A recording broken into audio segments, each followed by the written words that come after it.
नमस्कार, मी सौरभ कोरटकर. जयम विशेष मध्ये आपल्या सगळ्यांचं स्वागत. मनसे अध्यक्ष राज ठाकरे यांनी मुख्यमंत्री देवेंद्र फडणवीस यांची आज भेट घेतली आहे.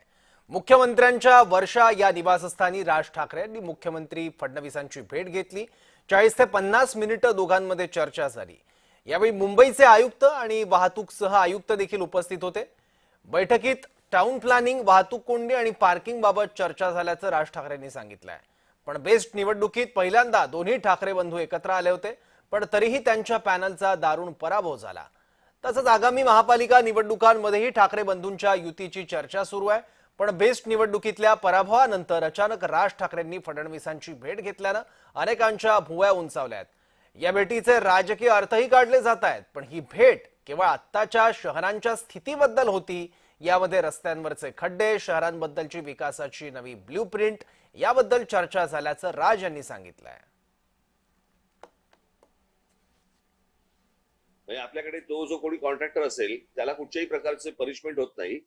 खड्डे बुजवायचं कॉन्ट्रॅक्ट निघतं, त्याच्यात करप्शन होतं. पुन्हा नवीन रस्ते बांधण्यासाठी परत नवीन टेंडर होतं. हे ज्या प्रकारचं जे चालू आहे गेली अनेक वर्ष सुरू आहे ना. या सगळ्या गोष्टींना लोक त्रासलेले आहेत. फडणवीसांसोबतच्या भेटीनंतर राज यांनी लगेच पत्रकार परिषद घेतली. यावेळी अर्बन नक्षलपेक्षा नागरी समस्या सुधारा असा खोचक टोला राज ठाकरेंनी सरकारला लगावलाय. ज्यांना तुम्ही गाड्यांची लायसन्सेस देताय त्यांना हे शिकवले जात नाही कुठे गाडी पार्क करायची, कुठे कसं वागायचं. कारण त्यांना कोणत्याही प्रकारचा दंड नसल्यामुळे किंवा कोणत्याही प्रकारची त्यांना भीती नसल्यामुळे या सगळ्या गोष्टी शेवटी सरकारची अशा बाबतीत नको तिकडे भीती दाखवतात. कळलं का? की तुम्हाला काय ते नवीन काय फ्रेज आली, नक्षल काय, अर्बन नक्षल. ते अर्बन नक्षलपेक्षा इथे शिस्त लावा ना. राज ठाकरेंकडून विकासाची आणखी एक ब्ल्यू प्रिंट सादर करण्यात आली आहे. कबूतर, हत्ती हे विषय नागरी समस्यांपेक्षा मोठे झालेत. नागरी समस्या सुधारण्याचा प्रस्ताव मुख्यमंत्र्यांना दिला असं राज ठाकरेंनी म्हटलंय. 400 इंचामध्ये जर ज्या प्रकारचा केऑस आपण मुंबई उपनगर आणि इतर आजूबाजूच्या शहरांमध्ये बघितल्यानंतर आपल्याला लक्षात येईल की रस्ते कमी आहेत, ट्रॅफिकला शिस्त नाही, कोणी कुठेही गाड्या पार्क करतायत, काहीही चालू आहे. आणि अशा परिस्थितीमध्ये याचं जर उत्तर आता सापडलं नाही किंवा याच्यावरती जर समजा आता काम नाही केलं राज्य सरकारने, काय झालंय, आपण कबूतर, हत्ती आणि इतर गोष्टींमध्ये आपण इतके अडकलोय की या ज्या मूलभूत समस्या ज्या आहेत याच्याकडे कोणाचंच लक्ष नाही.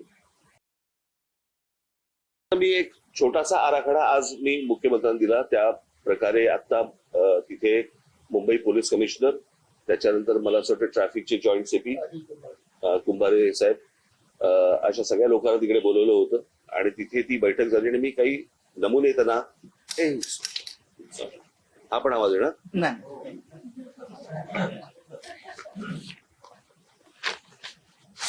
हे नमुने मी त्यांना सांगितले.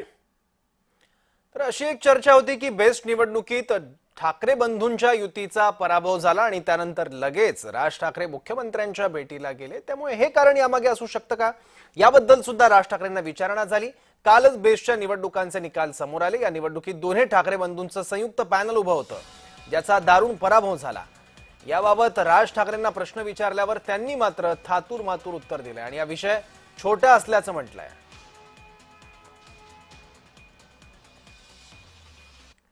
प्रश्न असा आहे, त्या निवडणूक आहेत ना, त्या स्थानिक निवडणूक आहेत, काय ते पतपेढी वगैरे काहीतरी असंच काहीतरी ना. ठीक आहे ना, छोट्या गोष्टी आहेत रे. काहीतरी काय कुठे खाली तुम्हाला ना काहीतरी 24 तास दाखवायला काहीतरी पाहिजे तुम्हाला. त्याच्या आग लावा, त्याच्या आग लावा. तर गेल्या 7 महिन्यात राज ठाकरे आणि देवेंद्र फडणवीस एकमेकांना कधी कधी भेटले ते पाहूयात. 10 फेब्रुवारी 2025 फडणवीसांनी राज ठाकरेंची शिवतीर्थवर भेट घेतली. महापालिका निवडणुकांच्या पार्श्वभूमीवर ही भेट झाली असण्याची शक्यता आहे. 12 जून 2025 ताज लँड्स अँड हॉटेलमध्ये फडणवीस आणि राज ठाकरेंची भेट झाली. हॉटेलमध्ये जवळपास तासभर दोघांमध्ये चर्चा झाली. त्यानंतर 21 ऑगस्ट म्हणजे आज वर्षा बंगल्यावर राज ठाकरेंकडून फडणवीसांची भेट. शासकीय निवासस्थानी दोघांमध्ये 50 मिनिटं चर्चा.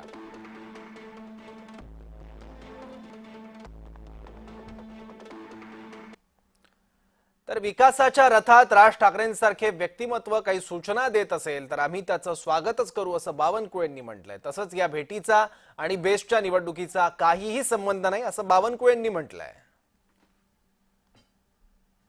विकासाच्या या रथावर किंवा या रथयात्रेमध्ये जर राजसाहेबांसारखे व्यक्तिमत्व त्या ठिकाणी काही चर्चा करत असेल, त्यावर काही आपल्या सूचना देत असेल, त्यांचं पूर्ण राजसाहेबांचं आयुष्य पूर्ण मुंबईत गेलाय, लहानपण गेलाय, त्यांनाही काही मुंबईबद्दल माहिती आहे, त्यांनाही काही नागरिकांच्या समस्या माहिती आहे, महाराष्ट्रात राजसाहेब अनेक वेळा फिरतात, त्यांनाही काही इनपुट आहे। तर मला वाटतं राज्याच्या मुख्यमंत्र्यांना भेटून 4 इनपुट दिले किंवा 4 बाबी विकासाच्या चर्चा केली, यात प्रगल्भ समृद्ध आणि आपली संस्कृती महाराष्ट्राची याबद्दलचा एक चांगला मेसेज त्या ठिकाणी महाराष्ट्रात जातो।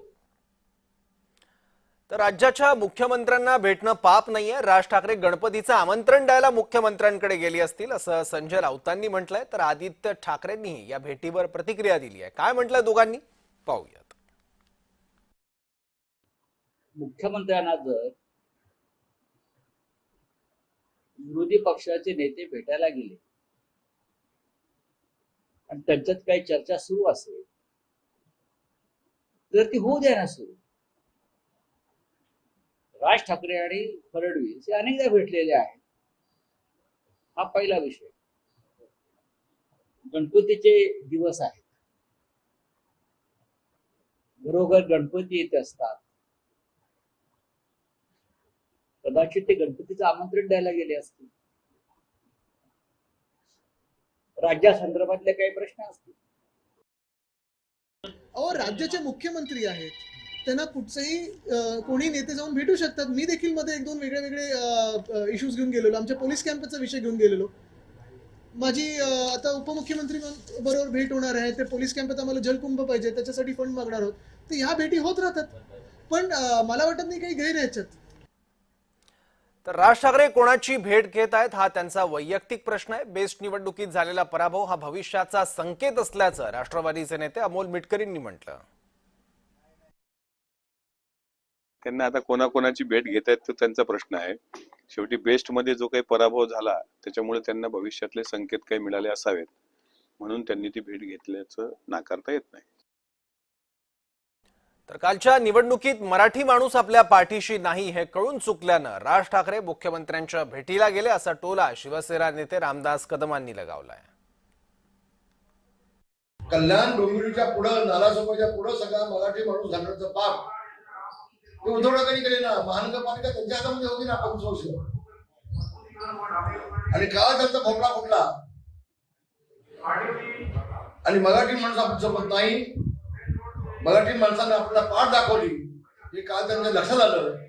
म्हणून मला वाटतं आज राज ठाकरे जाऊन मुख्यमंत्र्यांना भेटले आणि मुंबईचं नियोजन त्यांना कसं हवंय तसं आगाखाना दिला असेल त्यांनी, पण त्यांना आता कळलं मराठी माणूस आपल्यासोबत नाहीये, पाठ दाखवली, भोपळा फुटला। तर संजय शिरसाटांनी काय म्हटलं पाहूया।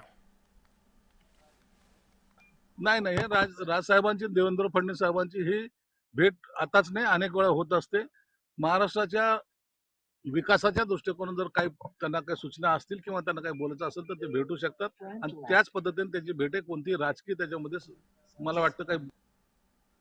दुसरीकडे ठाकरे ब्रँड कोमात, स्वदेशी देवाभाऊ जोमात असं म्हणत भाजपने ठाकरे गटाला डिवचलंय। सेना भवन परिसरात भाजपची बॅनरबाजी बघायला मिळाली आहे। तर बेस्ट निवडणुकीतल्या विजयानंतर फडणवीस आणि एकनाथ शिंदेंनी नेमकं काय म्हटलं होतं ते एकदा आपण पाहूयात, कारण या निवडणुकीला महत्त्व होतं ते म्हणजे दोन्ही ठाकरे बंधूंच्या एकत्र येण्यामुळे, आणि एकत्र आल्यानंतर सुद्धा त्यांचा पराभव झालेला आहे। त्यामुळे या प्रतिक्रिया सुद्धा या भेटीच्या पार्श्वभूमीवर बघणं महत्त्वाचं आहे।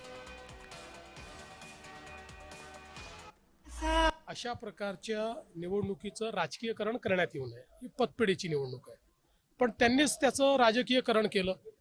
आम्ही म्हणजे आमच्याकडनं शशांकरावही तसे आमचेच आहेत आणि प्रसाद लाडाही आमचेच आहेत, ते उभे होते। आम्ही कुठलंही राजकीयकरण त्याचं केलं नाही, पण त्यांनी मात्र आता 2 ठाकरे बंधू एकत्र, आता ब्रँड ठाकरे निवडून येणार, आता अशा प्रकारचं त्यांनी त्याचं राजकीयकरण केलं, पण ते काही लोकांना आवडलेलं दिसत नाही। त्याच्यामुळे त्यांना एकही जागा त्या ठिकाणी मिळालेली नाही। एक प्रकारे म्हणजे या निवडणुकीत तरी त्यांना रिजेक्ट केलेलं आहे, अशा प्रकारे त्या ठिकाणचं चित्र आहे. जिथे ईव्हीएम वर शंका घेतात, जेव्हा ते लोकसभा जिंकतात, इतर राज्याच्या निवडणुका जिंकतात, तेव्हा ईव्हीएम चांगलं असतं, निवडणूक आयोग चांगला असतो, आणि जेव्हा हरतात तेव्हाच ईव्हीएम खराब, मग तिथं निवडणूक आयोगाला दोष देणं. आता तर ह्या निवडणुका बीएसटीच्या कुठल्या होत्या? त्या तर बॅलेट पेपरवर होत्या. आता काय म्हणणार? बॅलेट पेपर काय आरोप करणार? त्यामुळे शेवटी हे महाराष्ट्रातल्या जनतेने ठरवलेलं आहे. बिलकुल यामध्ये महायुतीने जे केलेलं काम आहे त्याची पोचपावती विधानसभेत आम्हाला दिली.